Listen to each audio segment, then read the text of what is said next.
Hello, today we have an interesting diary from 1920.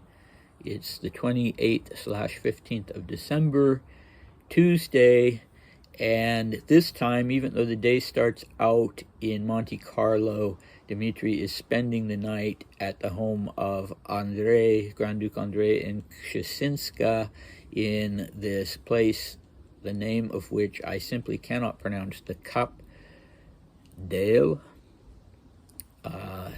Andre had a villa there, and it's a Tuesday.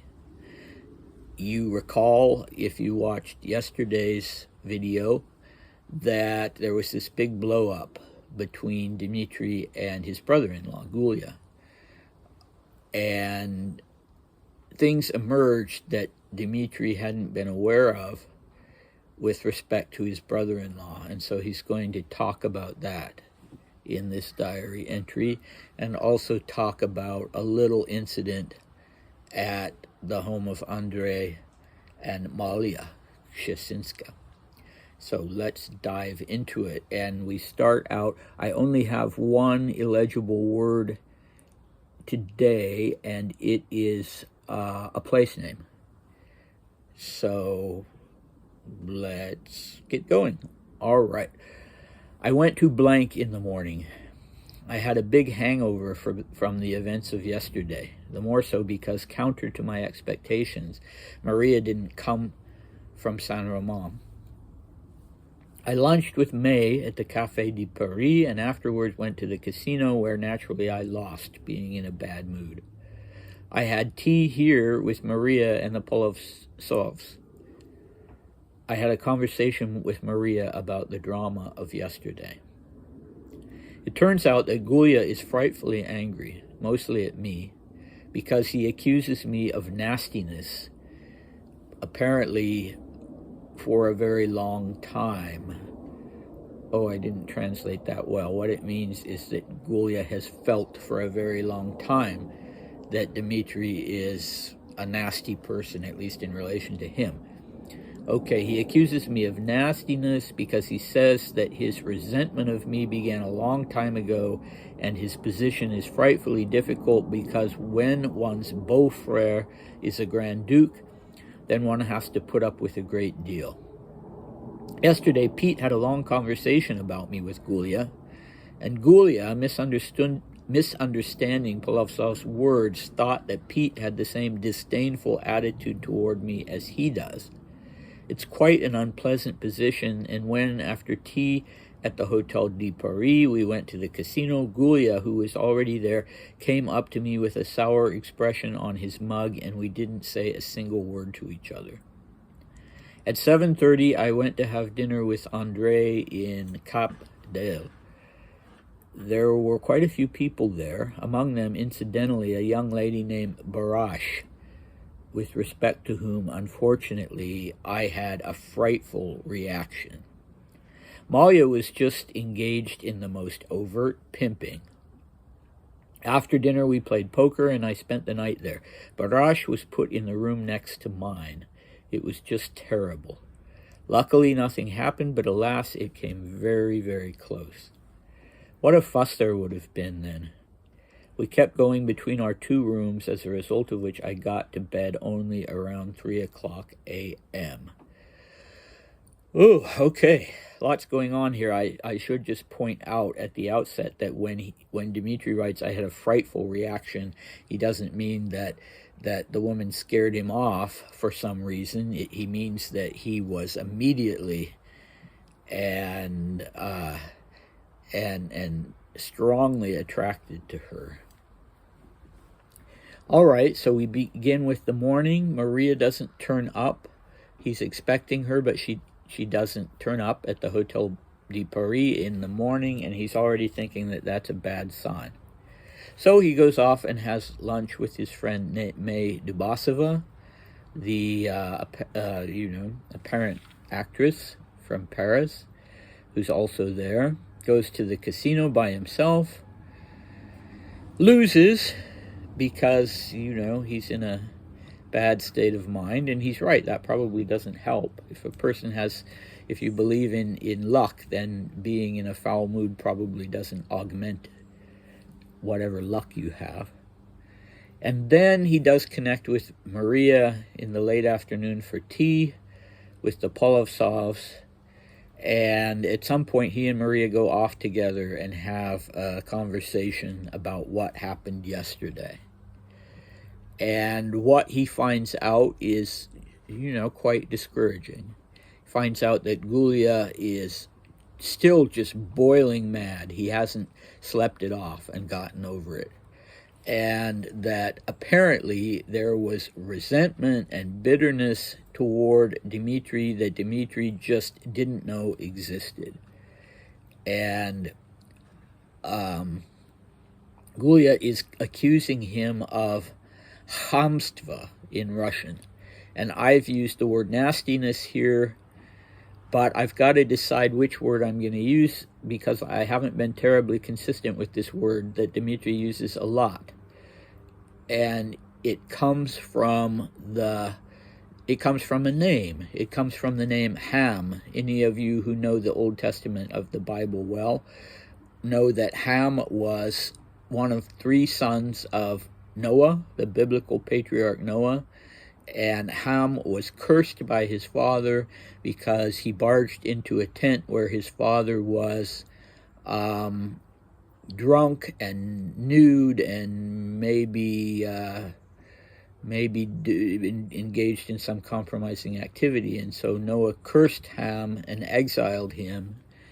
And this became a word, hamstva, in Russian that is just generally, a term that means somebody who would do something like what Ham did, something completely rude and boorish and crossing the line of appropriate behavior and disrespectful. And so that is what Gulya is accusing Dmitri of. And I will say that when they were not that long before this, when the 3 of them, Maria, Gulya, and Dmitri, were sharing a house in London, a rented house, that Gulya seemed to really enjoy spending time with his brother-in-law, having another male of approximately the same age and close, and he would loan Gulya his motorcycle. Dmitri couldn't afford a car, but he bought himself a motorcycle, and he would lend it to Gulya, and he and Gulya would play tabletop war games, sometimes late into the night. And if Gulya was already expressing in some way his resentment of Dmitri, then Dmitri wasn't picking up on it. So Gulya finds it very difficult to have a Grand Duke as a brother-in-law. And I guess we have to imagine why that would be problematic, to have a Grand Duke as a brother-in-law. It wasn't like Dmitri at this stage in his life had any particular privileges that he would have had in Russia. And Maria tells Dmitri, which she probably shouldn't have, but she tells Dmitri about this private conversation between Polovtsov and Gulya, in which Gulya misunderstood what Pete said.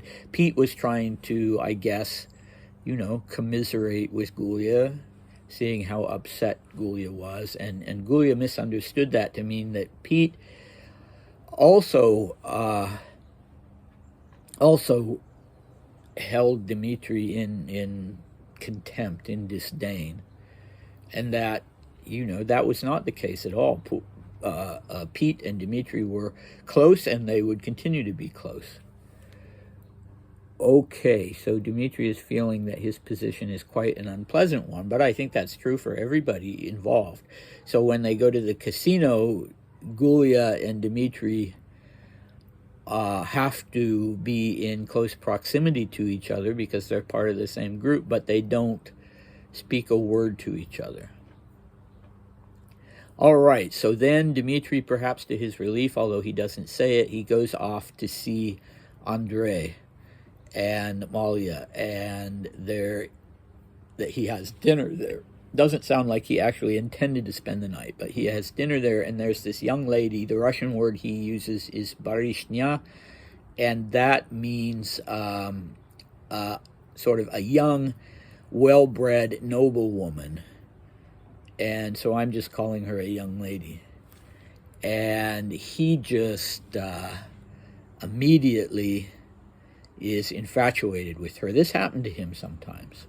There was a notable incident in London at the Ritz, a fellow guest at the Ritz who he didn't know from Adam, but he saw her and he was just immediately smitten with her. And the funny thing is, they actually ended up being good friends, and she was still his friend in writing him letters when he was at Schatzalp. But that, of course, is a digression. So what is Malia up to? Did she invite this young woman knowing that Dmitri would most likely be very attracted to her? Was it kind of a setup? Dmitri is kind of implying that a little, that, well, more than a little, when he says Malia was engaged in the most overt pimping, and he doesn't like that. And, you know, when Dmitri went to house parties in England, he would usually not hold back. If he saw something he liked and the woman liked him as well, they would spend the night together. But in this instance, for some reason, he's not willing to do that. The temptation is huge, but he's not willing to do it. And why? Why not? Maybe because he doesn't want to give Malia the satisfaction. Maybe because she's not, and this would be my guess, she's not a married woman. You wouldn't use Barishnya for a married woman. And Dmitri, yeah, I can't think of any instances where he wasn't either with a woman from the demi-monde or with a married woman. And he actually states on one occasion that married women are fair game, but that he will not compromise an unmarried woman, virgin, or just a woman who's not married. And so, yeah, my guess would be that that's probably why. He also doesn't want to give Malia the satisfaction, but that wouldn't be enough, I'm guessing. So they've been placed in rooms next door to each other. Again, Malia is really going for it, and they keep going back and forth, but if we take his word for it, nothing actually happened. And I do take his word for it, because when he does have one of these liaisons that go all the way, he acknowledges that. All right, so we will have more about this, more about Malia tomorrow, and Dmitri will go back to Monte Carlo, and he will spend most of the day with old friends of his that he meets up with there. So do come back for that, and I'll see you then. Bye.